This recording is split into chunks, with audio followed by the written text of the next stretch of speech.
What's up, guys? Welcome back. Welcome back to the channel for a new video called the link, the transfer link. I think you guys saw the first one on Fatesi, and a lot of you did like it. So we're gonna do it for.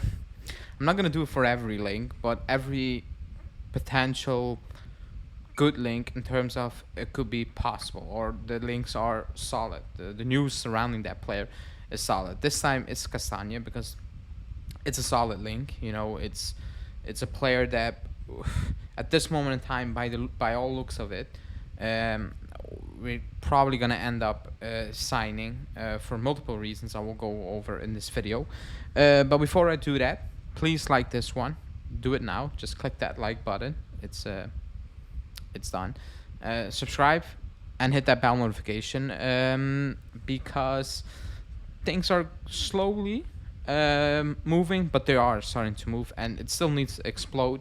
And when it explode, I probably mean explode in the negative sense of we're gonna sell a player you probably do not want to sell. You know, that's what's gonna happen, and that's when things will kind of explode for even the incomings and other players moving out. But let's get straight into the Castagne link.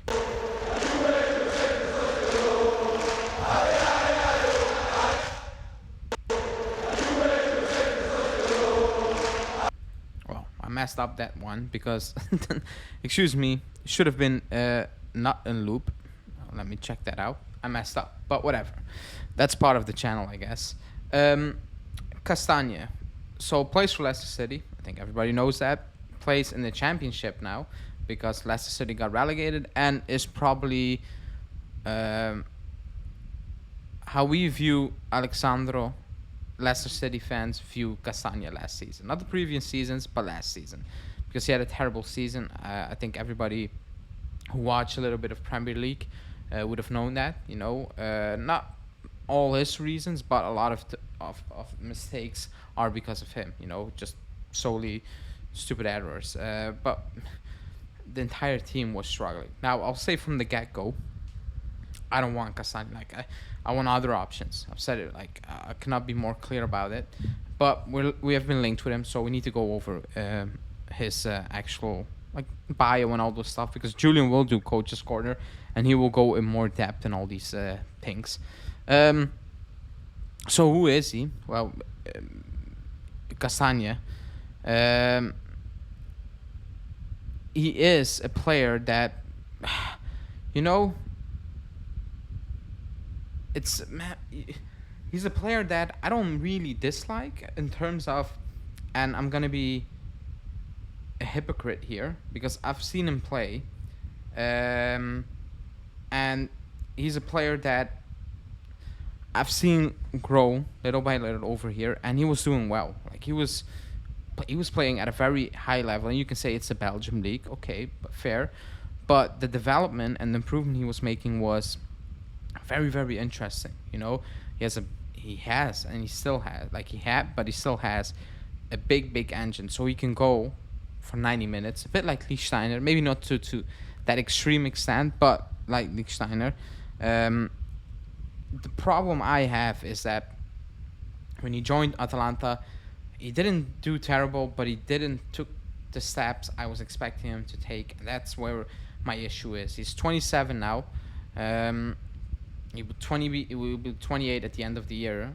So 27 and a half, whatever.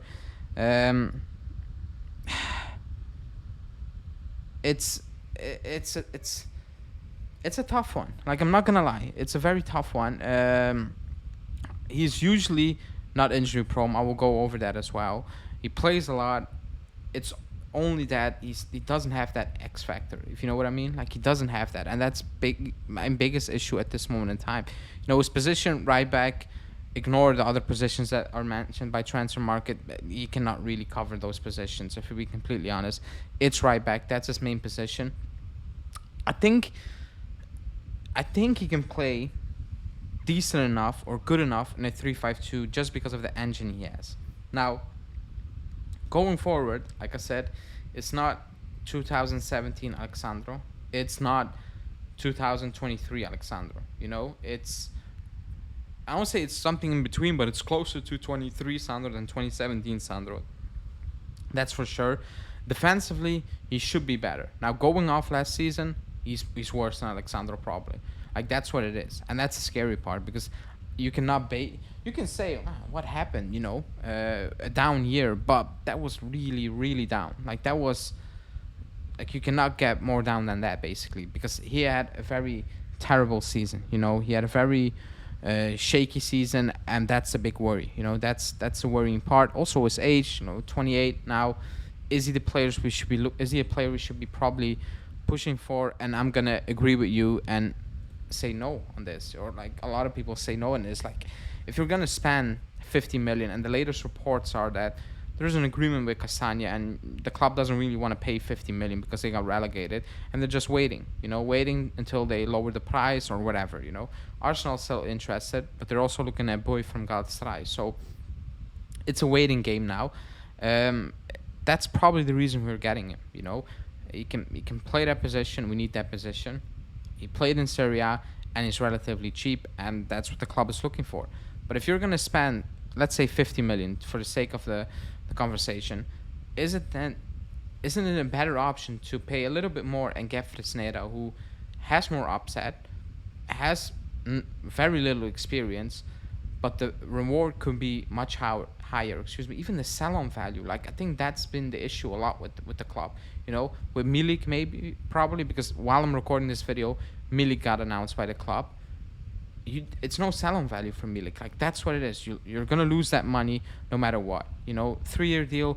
I don't think these are the smart, because it doesn't scream direct impact. When I talk about Savic, I think it's direct impact. No sell-on value. I can live with that in those situations.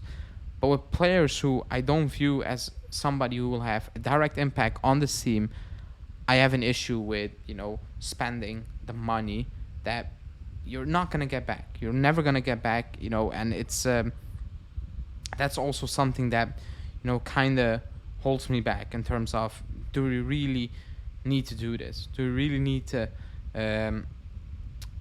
go for these type of players? Now, let's go over his injury record, because that's what we love to do over here. 2015-16, so that's here, when he was playing, like, here, where I live, basically. Same city. He missed 5 games, and then it kind of stayed steady, like 5 games, 3 games, 5 games, 2 games, until 2 seasons ago, 12 games with a thigh muscle strain, and then he had another thigh muscle strain, and then he recovered from it and never picked up one again. He's relatively fit, besides that, one outliner, and then years back the one, but relatively he's not very injury prone, so that's not the issue with him. And also not really the issue with Alexandro. Like, it's not, it could be an issue when you once join the club, because we know how injuries somehow pop up with us, but it's not an injury prone player. It's just quality wise, it doesn't scream, yes, that's what we need, basically. Let's move on to, and let's end with this. I picked up a stat, which I will always do in these type of videos, just 1, maybe 2 in the future. I've gone with Ariel's 1, because I know defensively he's better than moving forward. So I wanted to end this video on high, basically. And I said Ariel's 1 per 90 minutes. If you compare that with Cuadrado, even Darmian, because they play in Serie A, Hateboer, and then Fresneda and Milinkovic-Savic is a mistake. And excuse me, that's a mistake. I even forgot who that was.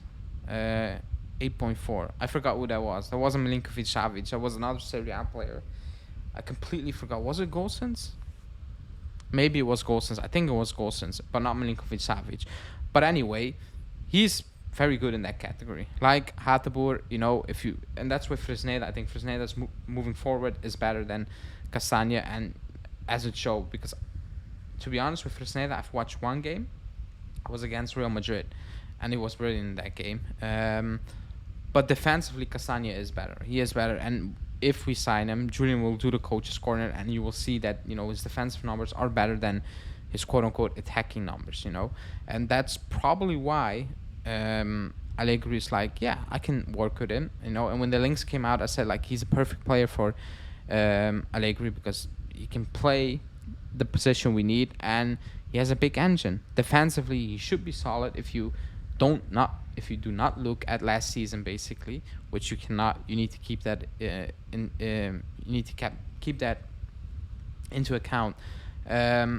But defensively, he's better, and that's why I picked out this stat. Moving forward, you're gonna be very frustrated, in my opinion, if we sign him.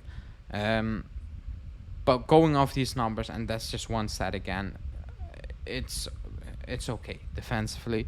But again, I just wanted to end this video on a high note because I'm not that high on getting Timothy Castagne. Like, that's just my personal opinion, But let me know in the comments what you think about Castagne. Would you take him? Let's split the difference. Let's say 12 million euros, 3-year deal. Is it a yes? Is it a no? Let me know why yes, and let me know why no, basically. Yeah, that's today's the link video, Castagne. The other ones are on their way. Let's see how those will develop. So the Fratesi one is out already, so go check that one out. Like this video, subscribe to the channel, and I will see everybody in the next video.